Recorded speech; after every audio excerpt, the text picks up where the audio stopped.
Welcome. Today is Wednesday, May 21st, 2025. Get ready because we've plunged into the latest from the Associated Press, CBS News, and Channel 3000. We're here to bring you the crucial insights you need right now. Yeah, forget endless scrolling. We're hitting the highlights. Exactly. Across U.S. and international politics, what's shaking in the economy? New tech innovations. Fascinating science, the sports world, and even a few head scratchers. Definitely.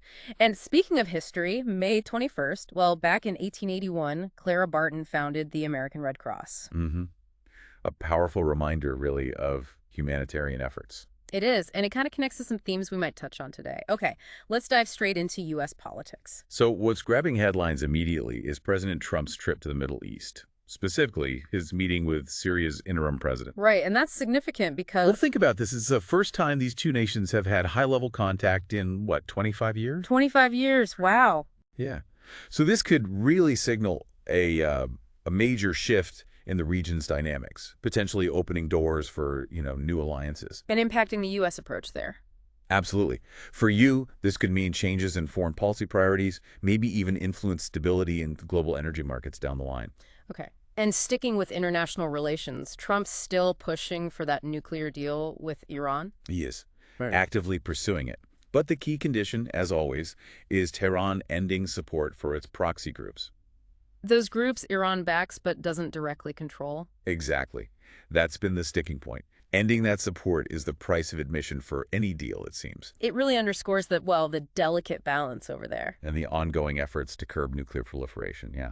Meanwhile, back home, things seem to be moving fast in the House with the president's proposed bill. They are. We're talking significant tax cuts, Right. adjustments to government spending, and a boost in funding for border security. It's all kind of bundled together. So when you hear tax cuts, increased spending, the immediate question is the deficit. Always. You have to ask, what's the impact on the national deficit? Proponents say it'll boost the economy. Sure, that's the argument. But major changes like these can definitely lead to a larger national debt. And that has long-term implications for interest rates, the country's financial health, affects every taxpayer, really. And it's not like everyone's on board on Capitol Hill. A Democratic congressman has actually initiated articles of impeachment against Trump. Right, but what's interesting there is the criticism he's apparently facing from within his own party. Mm-hmm. Really highlights those deep political fault lines. Right? Still very present. Even within the same party, yeah. And adding another layer on the Democratic side, Pete Buttigieg recently floated the idea that Biden's 2024 run was maybe a mistake. Ooh, that's going to spark discussion. You think? That kind of public reflection from a prominent figure, it definitely kicks off internal talks and strategizing. Precisely. When you see someone like Buttigieg saying that, it suggests an ongoing, reevaluation. Yeah. Past decisions, future directions. Lessons learned, perhaps? Could be. It prompts those big questions about leadership within the party. Okay, let's turn to an economic issue, but with international ties. The Trump administration has eased some curbs on exporting AI chips. Ah, interesting. To foreign markets. Yeah. Which could boost international trade and maybe help our tech companies reach. Right. But it also raises questions, right, about maintaining our competitive edge in AI and, potential national security stuff down the road. Sure, that's always the balance with advanced tech exports. And speaking of economics and politics intersecting, the administration also cut another chunk of grant money to Harvard University. Another cut. How much this time? A hefty $450 million. Wow. Okay, these repeated cuts. They're not just about the money, are they? Doesn't seem like it. It probably reflects a broader stance on federal funding for higher ed, maybe even a specific view on certain universities' policies or direction. Raises that fundamental question about government influence over universities. Definitely. And it's not just Harvard feeling the heat. 20 states are now suing the administration Over what? over conditions attached to federal funds, transportation and disaster relief money. Ah, the strings attached. Exactly. It really boils down to that federalism question, the power balance between D.C. and the states. Can the feds impose these specific requirements for funding? A classic constitutional debate, really. And looking ahead internationally, Trump's tariffs. Sounds like there'll be a hot topic at the upcoming G7 Finance Ministers Summit. Oh, for sure. Expect some friction there. It signals ongoing tensions in trade relationships because of U.S. policies. Okay, let's shift gears now and focus on immigration. All right, what's particularly noteworthy here is Mexico confirming that relatives of a notorious cartel leader have entered the U.S. Oof, that immediately puts a spotlight on border security effectiveness, doesn't it? It does. Raises serious questions about who's getting in. For you, listening, it underscores the ongoing challenges in controlling borders. And the potential implications, security, public safety. All of that. And inside the U.S., California's governor is proposing a pause on expanding health care benefits for low-income immigrants. Citing costs. Yeah, significant cost concerns. It highlights the real financial pressures states face balancing budgets with providing social services. It's a tough balancing act. We're also seeing legal action. A Wisconsin judge indicted by a federal grand jury. For what? Allegedly helping someone evade immigration authorities. That's the charge. And in New Jersey, a Democratic representative charged with assault after an incident at an ICE center. These individual cases, they offer a glimpse into just how complex and, frankly, charged the whole immigration enforcement situation is. Different levels, different issues. Right. The judge case raises questions about the judiciary's role. The ICE Center incident points to the intense emotions involved. And we're getting a read on public sentiment, too. A new poll shows most AAPI adults in the U.S. oppose college funding cuts and student deportations. That's an important perspective from a key demographic on those specific policies. And then there's the human impact. A really tough story about a 2-year-old girl separated from her parents by U.S. deportation, finally arriving in Venezuela. It just puts a face on it all, doesn't it?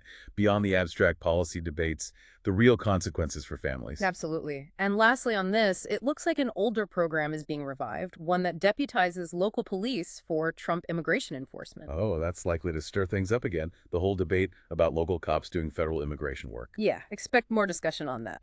Okay, let's move on to the economic landscape. And the big news hitting right away is Target. A sharp decline in first quarter sales. Ouch, what are they blaming? They're specifically pointing to tariff concerns and, interestingly, boycotts as key factors. Boycotts still having an impact, though. Apparently so. And they're warning sales might keep slipping through the rest of 2025. That gives you a real snapshot of the challenges retailers are facing. Broader economic, even political issues hitting their bottom line. And heating consumers eventually, too. Right. And it's not just U.S. businesses feeling uncertain. Chinese businesses are apparently approaching the current tariff pause very cautiously. Yeah, still a lot of unease there.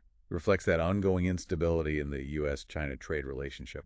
On a different note, but still economic Microsoft planning layoffs. Yeah, about 6,000 employees, various levels. But wait, aren't they doing really well financially? They are. That's what's interesting. It's being framed as a cost-cutting move, despite strong performance. So, strategic restructuring.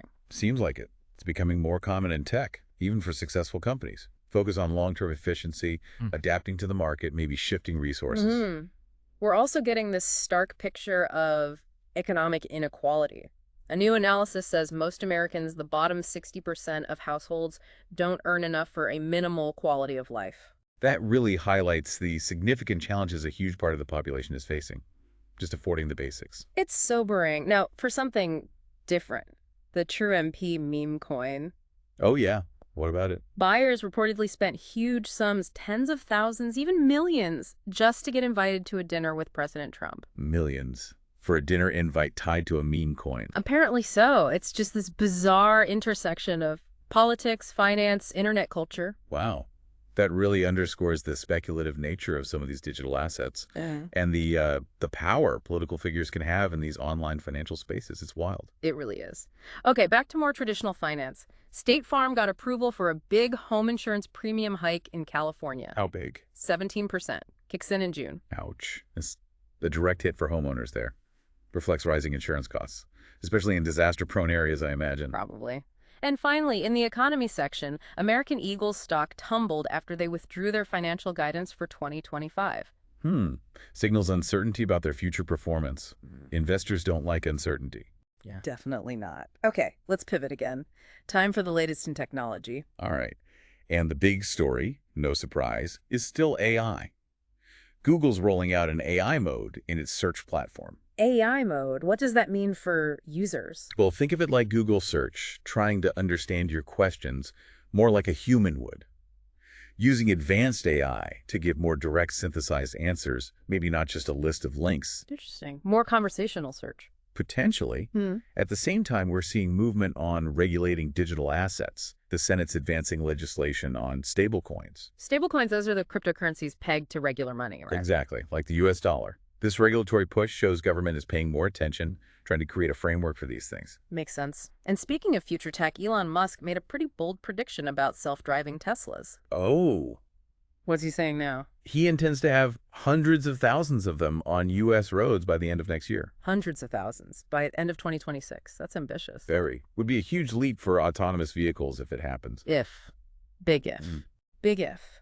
On the AI hardware side, NVIDIA is reportedly sending a massive shipment of AI chips to Saudi Arabia. So massive. 18,000 chips. 18,000. Wow. That just highlights the intense global demand for the tech that powers AI. It's an arms race, almost. Yeah, and it raises geopolitical questions, too, about who's going to have the most advanced AI capabilities. For sure. In other tech news, but with an environmental angle, Thai officials seized over 200 tons of illegal e-waste from the U.S. 200 tons. That's a lot. Highlights the huge global problem of managing electronic waste responsibly. Where does it all go? Good question. Also, Ford issued a big recall. Nearly 274,000 navigators and expeditions. For what is potential loss of brake function, so definitely something owners need to check out immediately. Absolutely critical. And finally, in tech and education reports of more college students using AI for coursework. Yeah, that's sparking huge discussions in academia about learning, cheating, the future of education. Academic integrity, yeah. Big questions there. All right, let's turn now to science and medicine. Okay, and there's some potentially very good news here on the public health front. U.S. overdose deaths dropped significantly last year. How significantly? By 27%. That's the largest single-year decrease ever recorded. Wow, that's huge. Could signal real progress against the opioid crisis? Could be a very positive trend, hopefully continues. But then there's an interesting twist in dental care. Oh. The FDA and RFK Jr. are apparently aiming to get ingestible fluoride products off the market. The ones used for kids' teeth. Really? Fluoride drops and tablets, that's been standard practice for decades. It has. So this could lead to a major reevaluation of preventative dental health for children. That is a big potential shift. Okay, what else? Health officials are advising older travelers to be cautious about the chikungunya vaccine. Chikungunya, okay. And on the research side, scientists might have found a way to measure how much ultra-processed food someone eats using markers in blood and urine. Huh.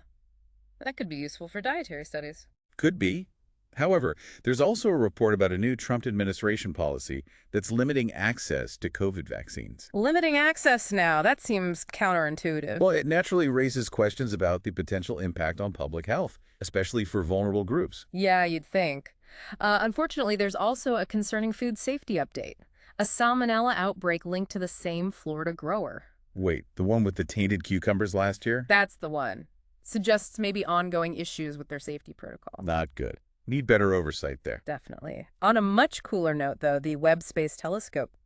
Jaw-dropping images of auroras on Jupiter. Oh, I saw those. Stunning detail, giving us new insights into Jupiter's atmosphere. Incredible stuff. And closer to home, ancient reptile footprints found. Yeah, and they're apparently rewriting the timeline for when animals first evolved to live on land, pushing it back further. Wow. So changing our understanding of early life on Earth. Exactly. These kinds of discoveries are always exciting. They challenge what we thought we knew. And speaking of things coming back to Earth, a Soviet spacecraft from 1972. Launched for Venus. What about it? It finally plunged back to Earth after 53 years in orbit. 53 years. That's incredible. Quite the journey. Amazing. Back to more current discussions. Experts are calling RFK Jr.'s plan to find the cause of autism unrealistic. Well, given autism's complexity, finding a single cause. Yeah, that seems unlikely. Right, and maybe the most profound science news. A new study suggests the universe might end much sooner than expected. Whoa! Okay, that's a lot to unpack. Sooner than expected. That's the headline. Definitely food for thought. Okay, let's shift gears completely now. Sports. All right. NFL fans, get ready. The Thanksgiving schedule is out, and it includes Mahomes and the Chiefs against Dak Prescott and the Cowboys. Ooh, that's a good one. A marquee matchup for sure. Definitely. And in the NBA, the draft lottery shook things up. Dallas won, so flag the expected #1 pick. Heading to Dallas, adjusting to that new reality. Yep. Big news in baseball, too. MLB posthumously reinstated Pete Rose and shoeless Joe Jackson. Whoa, really? After all this time? So they're eligible for the Hall of Fame now? Eligible for consideration, yes. Yeah. Ends those decades-long gambling bans. Huge news. Bound to spark debate. Oh, absolutely. Lots of strong opinions on that one. And speaking of football expanding, NFL owners unanimously approved players participating in flag football at the 2028 LA Olympics. Flag football in the Olympics. That's a big step for the sport's global reach. It's a strategic move, yeah. Tapping into that international audience. Okay, playoff action. Yep. NBA Western Conference Finals, OKC Thunder took Game 1 against the Timberwolves. Shai Gilgeous-Alexander leading the way. NHL. Eastern Conference Final opener, the reigning champs, Florida Panthers, beat the Carolina Hurricanes. So the champs start strong. They do. Back to baseball quickly. The Cincinnati Reds are planning a tribute to Pete Rose right after his reinstatement. Timing. Okay. And Formula One. The Emilia-Romagna Grand Prix is coming up soon. Yeah. Details are out on how to watch. Got it. All right, finally, let's wrap with some oddities and entertainment news. Okay. Fun fact, the kiwi fruit. Yeah. Not actually from New Zealand. Get out. Where is it from? South America originally. Surprising, right? Totally. And the Cannes Film Festival has banned nudity on the red carpet. Officially. Huh. Okay. End of an era, perhaps? Maybe. Top baby names. Still Liam and Olivia. 6th year running. Wow, consistency. They're sticking around. They are. And this is kind of funny. Pope Leo IV, the first U.S.-born pope with Chicago roots. Yeah. He met with tennis world #1 Jannik Sinner, and Sinner gifted him a racket. The Pope got a tennis racket. That's memorable. Yeah. And slightly random. Right. Highlights the interesting interactions of global figures. Definitely. Adding to sports legends, Paul Pierce claims he once walked 20 miles to work in a row. Oh. As punishment. He guaranteed a Celtics win. They lost, so he walked in a row. It's commitment or just a crazy story. Could be both. We also have those dramatic details about the climber who survived that horrific 400-foot fall. Lost his companions, tragically. Yeah, that story is incredible. His journey to get help, just amazing resilience. Truly. Sadly, we also note the passing of filmmaker Robert Benton, Bonnie and Clyde director, 92 years old. A true legend. R.I.P. And finally, streaming news. Max, the streaming service, is bringing back the HBO name. After getting rid of it. Interesting.